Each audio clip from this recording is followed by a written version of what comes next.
Napapansin nyo ba guys, sa mga DDS o baka sa mga content ko lang, wala na silang masabi. Kaya ang mga comment nila is edited photos. Ganun ba talaga o talagang wala lang talaga silang maisagot dahil wala silang alam?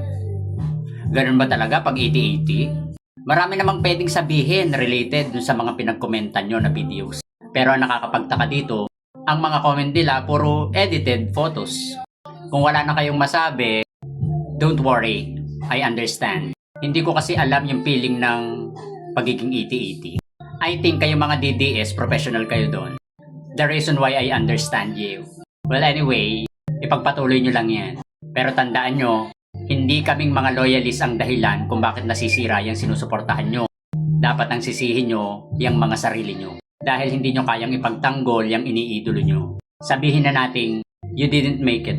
Binaboy nyo ang content. Sabi nga ni Ann Curtis, science tell that legendary imprint predator means your fate, your character, your choices. Pinanganak kang 80-80, lalaki kang 80-80, at mamamatay kang 80-80. People never change. I hope you understand. If you can't understand, that is your big problems, not mine.